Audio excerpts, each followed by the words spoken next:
시작을 알리는 글로벌 주식 라이브 월스트리트 모닝 브리핑 9월 4일 월요일 방송 시작하겠습니다. 여러분 안녕하세요. 여도은입니다.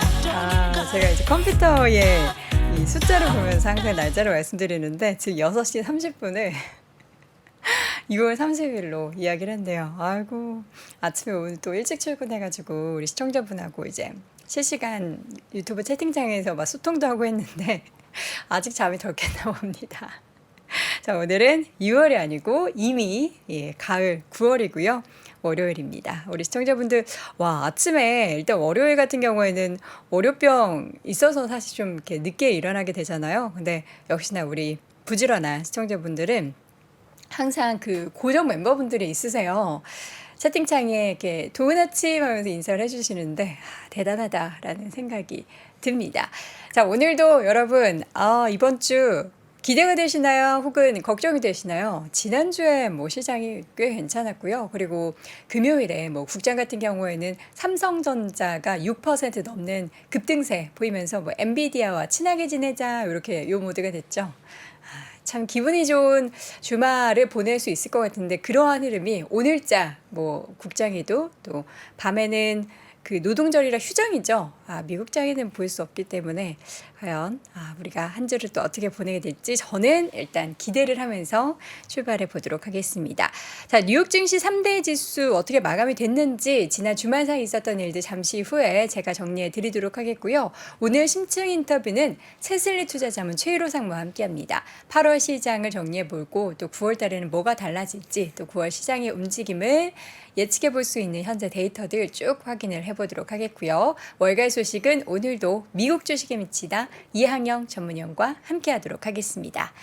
자, 뉴욕 증시 분위기 고용 보고서가 발표가 됐습니다. 실업률은 높아졌지만 연준에서 당국자가 매파적 발언을 또 했어요. 또 여기서 막 뜨거워지는 시장을 바라보지 않았던 연준 당국자 매파적 발언 속에서 시장은 약간 혼조를 보였는데 그래도 다우와 S&P 500은 올랐고요. 나스닥도 빠졌다고는 하는데 이거는 이 정도면은 빠진 게 아니다 라는 그런 생각이 들 정도였습니다. 나스닥 지수는 0.02% 3포인트 그쵸? 조금 떨어졌습니다. 요 떨어진 것도 사실 테슬라의 영향이 좀 컸다라는 생각이 드는데요. 14,031포인트 선 마감이 됐고요. 다우지수는 0.33% 오른 34,837포인트 선, 그리고 S&P 500 지수도 0.18% 오르면서 45,000선 초반까지 좀 오르는 모습이었습니다. 자, 이 가운데 국제유가는 계속해서 오르고 있습니다. 지금 유가가 유럽이 부담이 점점 더 늘어나고 있죠. 지금 배럴당 WTI 기준으로 86달러 선을 돌파를 했는데 참 요새 또 기름 넣으려고 하니까 부담이 되더라고요. 항상 1,500원, 1,600원 요 수준을 봤었던 저는 1,700원이 그냥 자연스럽게 넘어선 휘발유 가격을 보면서 참 답답한데 어쨌든 유가는 계속해서 올라가고 있고요. 지금 보니까 지수 중에서 우리가 3대 지수만 항상 자주 보는데 4대 지수까지, 그러니까 러셀 2000 지수까지 보면 러셀 2000은 1% 넘게 올랐다라는 부분도 여러분 챙겨두시면 좋을 것 같습니다. 자, 일단은 이렇게 지수의 움직임이 나타난 그 배경 사이에 다양한 내용들이 있었지만 8월 비농업 고용 발표가 됐고요. 실업률도 발표가 됐고 그 임금 상승률도 발표가 됐습니다. 고용은 예상치를 상회했고요. 실업률은 지난 2월 이후 가장 높고 높은 걸 바라는 거죠, 연준은. 그리고 시간당 임금 상승률은 예상보다 낮았습니다. 8월 비농업 고용 보고서. 지난 8월에 비농업 부문 신규 고용이 전월 대비 18만 7천 명 증가한 것으로 나타났고요. 월스트리트 저널이 전망했었던 17만 명 증가를 웃도는 수준이었습니다. 다만 최근 몇 달간 좀 낮게 유지됐었던 실업률은 지난 2월 이후 가장 높은 수준으로 올라서 3.8%로 집계가 됐고요. 8월에 시간당 평균 임금 전월 대비 0.08달러 0.2% 오른 33.82달러 선에 그쳤습니다. 이게 이제 그쳤다라는 표현이 임금의 상승률이 조금 둔화된 걸로 우리가 여겨져야 되는지 이 부분도 챙겨봐야 될 부분이고요. 실업률이 올라가는 건 이제 연준의 뭔가 긴축의 고삐를 바짝 당기는 것에서 살짝 느슨하게 만들 수 있는 그런 요인이 될 수 있기 때문에 이 부분을 좀 긍정적으로 생각할 수가 있겠습니다. 향후에 연준이 금리 동결할 가능성이 지금 뭐 9월보다는 11월 쪽에 조금 더 높아지고 있는데 일단은 금리 인상, 그런데 9월에는 동결할 확률이 거의 한 93%, 그러니까 9월에는 일단은 넘어간다, 스킵한다. 요 확률이 거의 93% 대세를 이뤘습니다. 전일에 보면 한 88%였는데 더욱더 올라간 거죠. 항상 요 이제 배드 뉴스 이제 굿 뉴스, 요 뉴스, 요 키워드가 다시금 시장에 자리 잡고 있는 가운데 가만히 있지 않았던 로레타 메스터 총재, 독일에서 열렸던 한 행사에서 노동시장에서 수요와 공급의 균형을 맞추는 일부 진전은 이루어지고 있지만 굉장히 또 교과서적인 표현이죠. 고용시장은 여전히 강하다. 그리고 고용 증가세가 둔화되고 채용 공고도 줄긴 했지만 실업률 3.8%는 여전히 낮다. 이 실업률이 더 올라가야 된다라는 거면서 여전히 긴축적인 통화 정책을 이어갈 것이다라는 점을 좀 시사한 상황이었습니다. 이렇게 실망스러운 내용이 또 전달되면서 주가 지수는 장중 한때 좀 하락 전환을 하는 모습이 나타나기도 했는데요. 결국 S&P와 다우는 소폭이지만 상승 흐름을 이어갔습니다. 또 미국의 제조업이 좀 부진한 양상을 계속해서 이어가고 있습니다. S&P 글로벌이 집계한 미국의 8월 제조업 구매관리자 지수 PMI가 예비치가 47.9로 여전히 50을 하회하고 있고요. 직전월에 49였는데 이게 더 숫자가 떨어져서 제조업황이 현재 위축 국면에 놓여 있다는 점을 우리가 알 수 있습니다. 또 공급관리협회 ISM에서 집계한 8월 제조업 PMI도 47.6으로 위축 국면을 계속해서 이어갔고요. 10달째 이런 위축세가 지속이 되고 있습니다.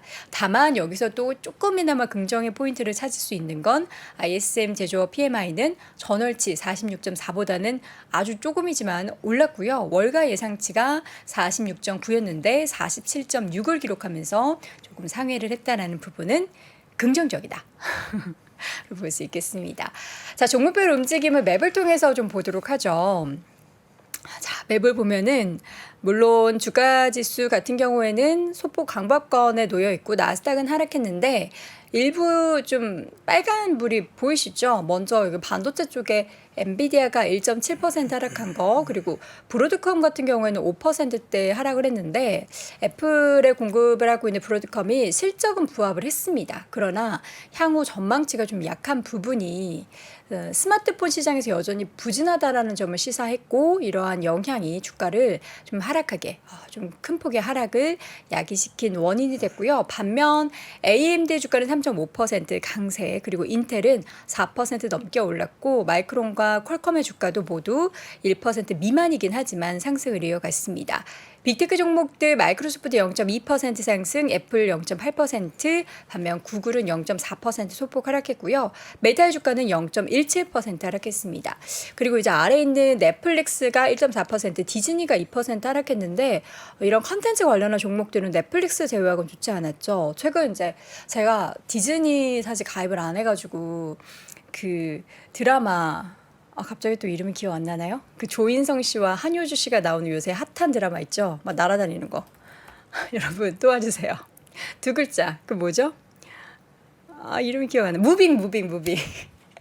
예, 무빙. 그 드라마를 저도 시작을 했어요. 근데 재밌더라고요. 내가 항상 이제 기사가 나오는 게 이 무빙이 넷플릭스에서 반영이 됐다면 뭔가 제2의 뭐 옷겜, 제2의 글로리, 더 글로리가 될 수 있었을 텐데 하는 그런 얘기들이 나오는데 과연 이 무빙을 보기 위해서 많은 또 우리 시청자분들이 디즈니에 신규 가입을 하게 될 것인지 추이는 향후에 그 관련한 데이터들이 나오면 확인해 보시면 좋을 것 같은데 어쨌든 지난 주말 사이에는 넷플릭스를 제외한 다른 컨텐츠 미디어 관련된 종목들은 일제히 하락세를 보였다라는 거. 그리고 테슬라가 5% 하락했습니다. 중국에서 그 10만 달러 이상의 고가 모델 자동차 가격을 인하했다라는 소식이 주가 하락에 영향을 미쳤고요. 그리고 델이 지난주에도 저희가 실적 발표 소식 이양희 위원님과 함께 전해드렸는데 무려 주가가 21%나 급등했습니다.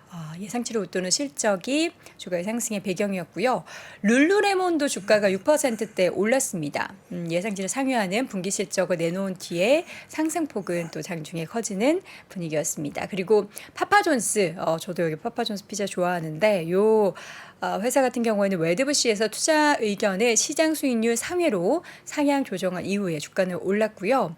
업종별로 봤을 때는 뭐 임의 소비재, 필수 소비재, 부동산, 통신, 유틸리티 관련된 종목은 내렸지만 에너지 관련된 종목들이 2% 올랐습니다. 다시 외부로 돌아가자면 한쪽에 조금 유독 진한 초록불이 보이시죠? 그동안은 사실 국제 유가에 크게 상승으로 반영이 되지 못했는데 금요일장에서는 엑스모빌이 2%, 쉐브론이 1.9%, 코노코필립스가 2%, 옥시덴타 페트롤륨이 2.8%대 오르는 등 좀 상대적으로 강했습니다. 또 그동안 좀 부진을 면치 못했던 헬스케어 종목들은 존슨앤존슨을 제외하고는 전체적으로 1% 안팎의 강세를 보이는 모습이었고요. 그리고 금융주들도 전반적으로 좋았습니다. JP모건, 뱅크 오브 아메리카, 웰스파고, 시티뱅크 등 1% 안팎의 상승 흐름을 이어갔다로 정리를 해보도록 하겠습니다. 자, 이렇게 해서 전반적인 주말 사이에 있었던 뉴욕 시장 분위기를 쭉 확인해 봤는데요. 과연 지금 시점에서 9월 시장은 어디로 흘러가고 있을까요? 잠시 이어지는 심층 인터뷰 세슬리 투자자문 최일호 상무와 함께 이야기해 보시죠. 네, 월스트리트 모닝 브리핑 함께하고 있는 시각 6시 이제 43분을 향해 막 가고 있습니다.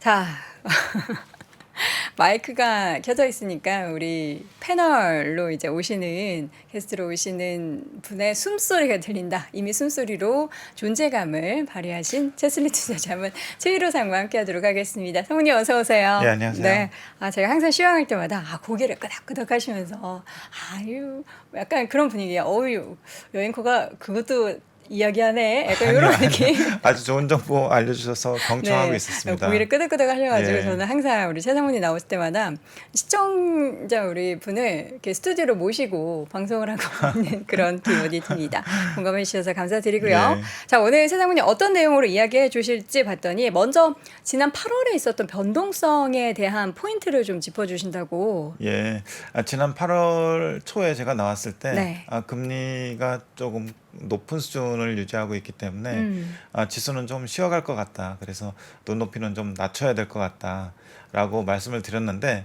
8월 초 중반 사이만 하더라도 조정을 꽤 받았었는데 뒤에 이제 일부 일련의 이벤트들로 인해서 금리가 좀 안정세를 찾으면서 일부 지수의 낙폭을 좀 회복하는 그런 분위기였는데 숫자로 대충 보면은 필라델피아 반도체 지수가 한 5% 정도 빠졌고요. 네.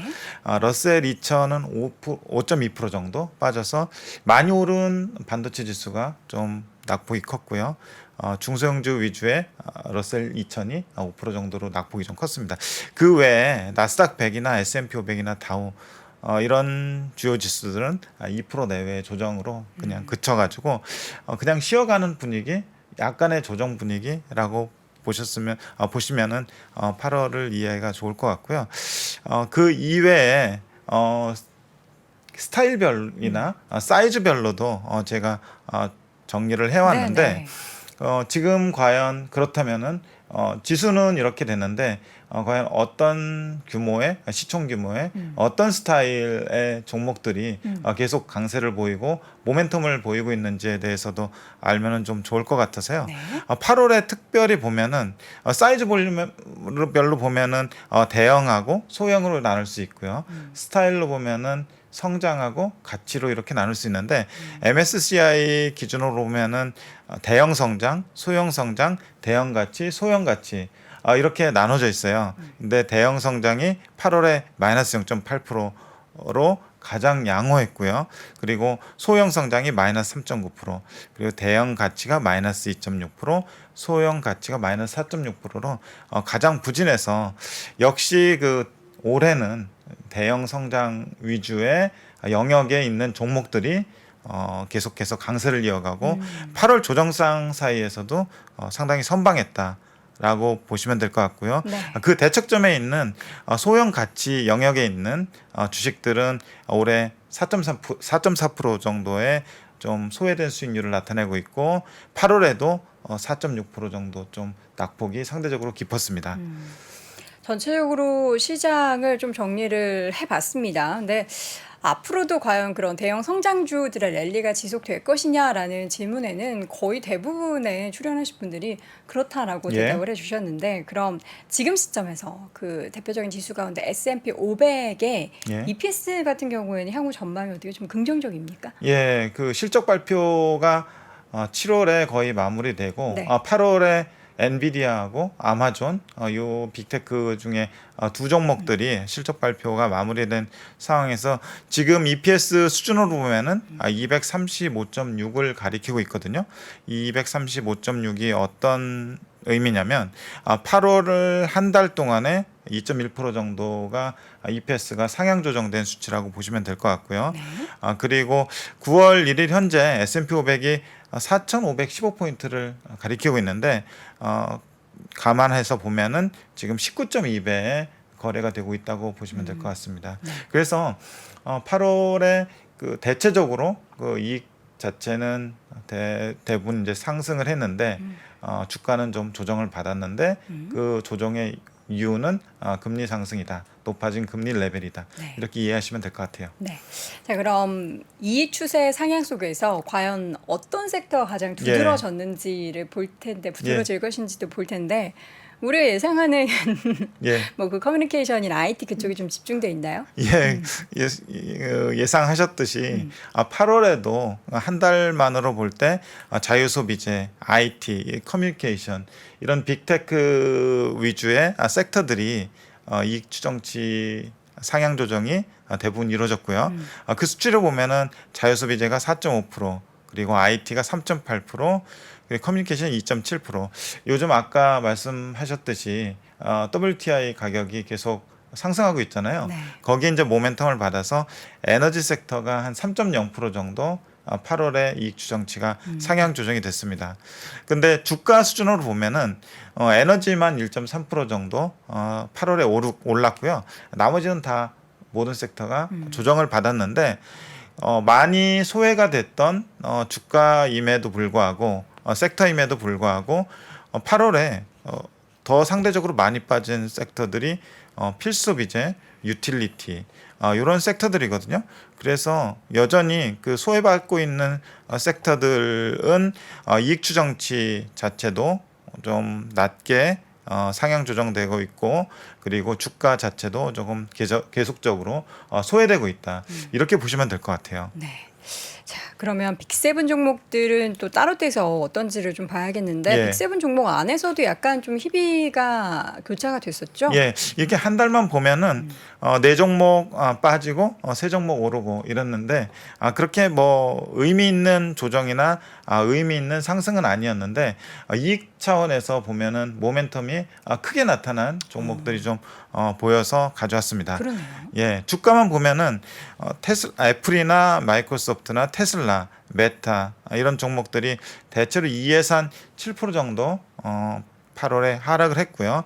오른 종목들은 구글이나 아마존, 엔비디아 이런 종목들이 2에서 한 5% 정도 상승을 했거든요. 근데 아까 말씀드렸듯이 8월에 그 실적을 발표했던 아마존이나 엔비디아 이런 종목들의 이익 추정치가 크게 상향됐는데 그 상향폭이 아마존 같은 경우는 27.5%, 그리고 엔비디아 같은 경우는 45.1%로 커서 다른 빅테크 종목들에 비해서 네. 이익 추정치 상향 조정 폭이 차별화되는 모습이었습니다. 네. 자, 그렇다면 이제 지난 엔비디아 실적 발표 전에 출연하셔가지고 좀 긍정적인 이야기를 하셨어요. 근데 예. 그 후에는 어떻게 좀 뷰가 그대로 일관되게 비슷하신지, 아니면 좀 변화되는 향후 실적이나 이런 부분에 대해서 코멘트하실 부분이 있으실까요? 일단은 지금 엔비디아의 이익 주가 밸류에이션 많이 뭐 회자가 됐기 때문에 수치상으로는 다들 알고 계시겠지만 추이상으로 한번 그래프를 가져왔는데요. 네. 실적 발표가 최근에 두 번이 있었잖아요. 1분기하고 2분기. 1분기 때 이 하얀 선이 엔비디아의 EPS 추정치 조정폭이고요. 그리고 노란 선이 지금 그 PER이고 녹색으로 점선을 표시한 것이 주가인데요. 특히 이제 주가를 점선으로 표시한 거는 주가하고 실적을 개와 산책하는 주인이라고 볼 때 실적을 쫓아간 뒤서거니 앞서간다니 하는 차원에서 주가를 점선으로 표시했고요. 어쨌든 이번 실적 발표 때 다시 EPS 추정치가 대폭 상향 조정이 된 상황이고요.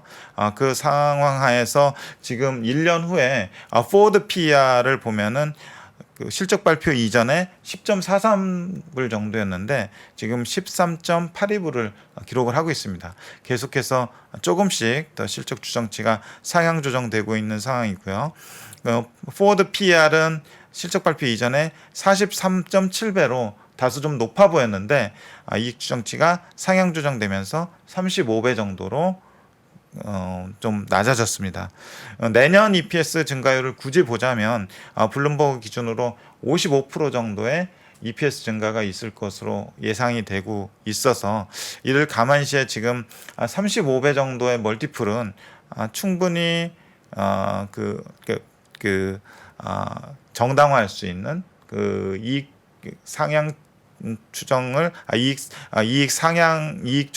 추정이 상향 조정되는 거에 의해서 충분히 정당화할 수 있는 수준이라고 생각을 합니다. 네. 자, 그러면 이제 매크로 전체적인 이제 시장 현황을 살펴보기 위해서 예.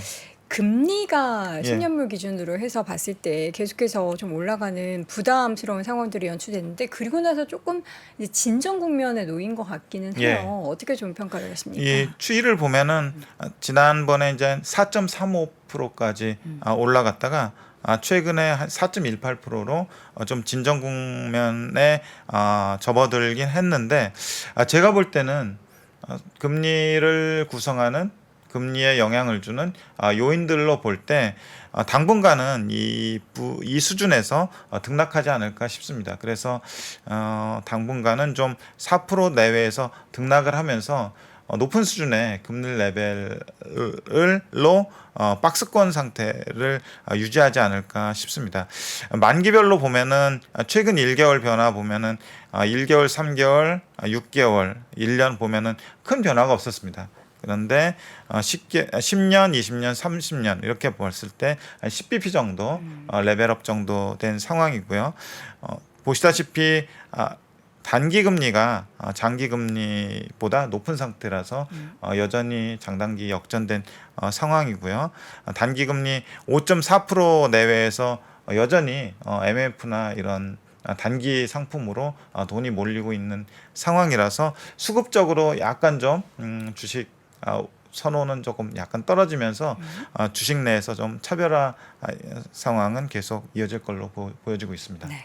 물가도 좀 보도록 하겠습니다. 예. 최근에 발표됐었던 PC 예. 기준으로 뭐 시장 예상치를 부합하는 수준이기는 했는데 예. 어쨌든 뭐 떨어지지는 않고 있는 거잖아요. 예, 그렇습니다. 말씀하셨듯이 이 코어하고 헤드라인 PC만 보면은 잘 좀 떨어지는 듯하다가 약간 고개를 들고 올라오는 모습이고요. 그 세부 항목을 보면은 헤드라인 PC가 3.3% 나왔고요. 코어 PC가 4.2%가 나왔는데 관건은 코어 PC 둔화가 관건이 되겠는데 그 코어 PC에서도 그 하우징 관련된 주거비가 지금 PC에서 차지하는 비중이 15.1% 정도 되는데 이 PC 그 주거비가 지금 7.8%가 나왔어요.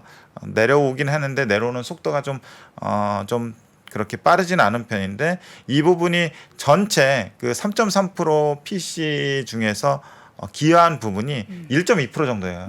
그러면 한 30% 정도가 이 주거비에서 기여를 하고 있다는 거잖아요.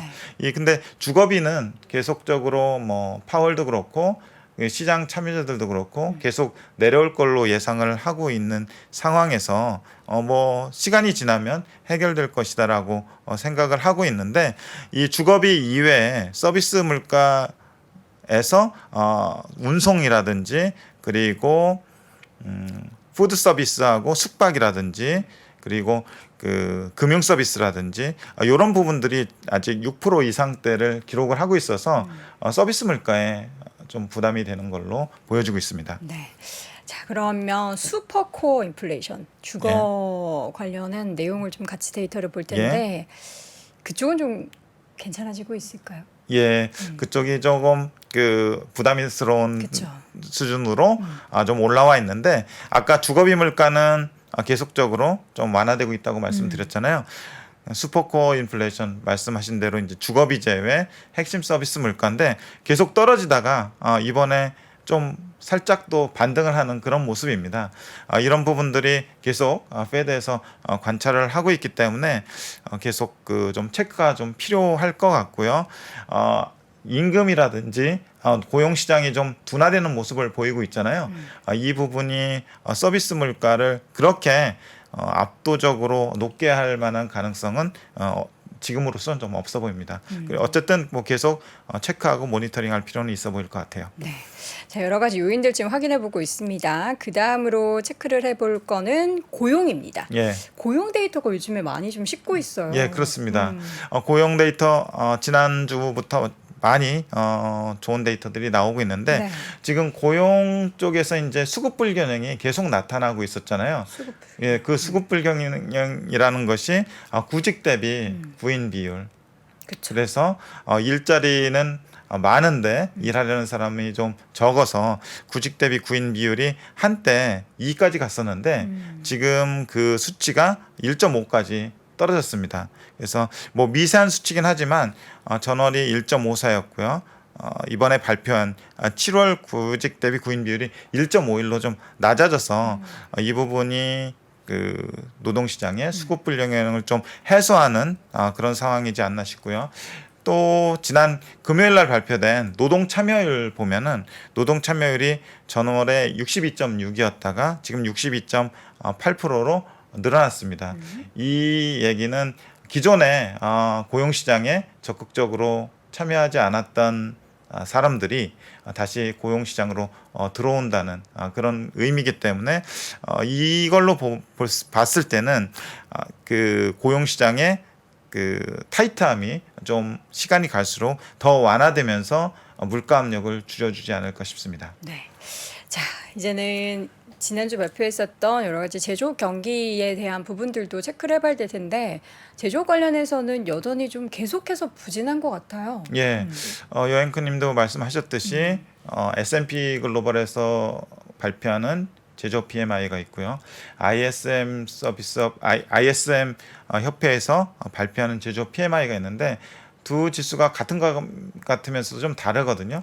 S&P 글로벌에서는 중소기업 위주의 국내 기업들의 설문을 받아서 산정하는 수치고요. 그 ISM 제조업 PMI는 대기업 위주의 글로벌 기업들로 이루어진 지수인데 ISM 제조업 PMI가 대체로 신뢰도가 높다고 좀 볼 수 있는데 발표된 걸 보면은 제조업 PMI가 47.6이 나와서 전월에 47.0 대비해서 좀 높게 나왔습니다. 그리고 전월에 46.4에서 또 대비해서도 높게 나왔고요. 대체로 50 미만이면은 경기 수축 국면이라고들 얘기를 하는데 그 레벨도 중요하지만 방향성도 중요하거든요. 결국 이 방향성을 보면은 바닥에서 좀 고개를 들고 올라오는 모습, 바닥을 통과하는 모습이 계속 이어질 걸로 예상이 되고 있고요. 생산이나 고용이나 공급자 배송 이런 부분들로 인해서 이번에 ISM 제조업 PMI가 잘 나왔습니다. 다만 그 지수 산정에는 들어가진 않는데 이 지불 물가라고 하는 부분이 있거든요. 프라이시스라고 하는 부분이 있는데 구매 관리자들이 실제로 서비스나 그 제품을 받을 때 지불하는 물가인데 이 지불 물가가 7월에는 42.6이었는데 8월에는 48.4로 해서 좀 큰 폭으로 올랐다는 게 이제 물가에 부담이 되긴 하는데 이 부분도 좀 어느 정도 좀 변동성이 있는 부분이기 네. 때문에 계속 체크해 봐야 될 걸로 생각을 합니다. 네, 자 그렇다면 이제 오늘 쭉 이야기해 주신 부분은 한 페이지에 예. 서머리를 해주셨습니다. 예. 그동안 시간 없으신 분들은 이 서머리만 본다는 소리 있어요. 그러세요? 예, 서머리 해주시죠. 예, 8월에 S&P 500 기준으로 이익 추세는 훼손이 없이 주가만 조정을 받았고요. 이익 모멘텀이 강한 빅테크 관련 섹터가 주가 복원력이 상대적으로 강했습니다. 빅테크 중에서 아마존하고 엔비디아의 이익 상향 조정폭이 컸고요. 엔비디아는 24년까지 고성장이 예상되어서 지금의 높은 멀티플이 정당화될 수 있는 수준이라고 보고 있고요. 최근 금리에 영향을 준 물가 경기 요인을 좀 살펴보자면 저는 좀 중립적으로 보는데 첫째 물가는 주거비 물가가 둔화되고는 있지만 주거비 제외 핵심 서비스 물가가 좀 반등을 이번에 했고요. 계속적으로 좀 살펴봐야 될 부분이고요. 또 경기 부분은 고용은 둔화가 되고는 있지만 제조업 경기가 바닥을 통과하는 시그널이 좀 나타나고 있어서 서로 그 믹스드 시그널을 좀 주고 있는 것 같아요. 그래서 금리의 플러스 요인, 마이너스 요인 이렇게 돼서 제가 볼 때는 지금의 높은 수준의 금리가 당분간은 좀 유지되지 않겠냐. 그렇다고 해서 위로 확 튀거나 밑으로 확 튀거나 할 요인은 좀 적어 보이지 않나. 저는 좀 그렇게 보고 있고요. 따라서 금리 수준은 당분간 현 수준에서 등락 가능성이 높고 투자 관점에서는 금리 환경을 압도할 만한 실적 모멘텀 보유 종목을 좀 확대할 수 있으면 좋을 것 같고요. 또는 금리 충격으로 인해서 전반적으로 좀 조정 시에 관련된 관련된 종목을 매수로 대응하는 관점이 유효하다고 보고 있습니다. 네, 자 이렇게 해서 오늘 쭉 해주셨던 이야기와 앞으로의 전략까지 쭉 이야기를 정리해 주셨습니다. 자, 오늘 심층 인터뷰 함께 진행했고요. 테슬리 투자자문 최희로 상무 함께했습니다. 상무님 고맙습니다. 네, 감사합니다. 장 시작 전부터 종료까지 쏟아지는 수많은 뉴스와 정보들. 이 중에서 어떤 것이 투자에 정말 도움이 되는 정보일까요? 3프로의 증시 셔터맨 박근영 마스터가 직접 정보를 선별하고 투자의 힌트를 드립니다. 시간도 아끼고 투자 아이디어도 얻는 시간, 박근영 부장의 마켓 힌트와 함께 하세요. 자세한 사항은 3프로 TV 앱과 홈페이지를 확인하세요.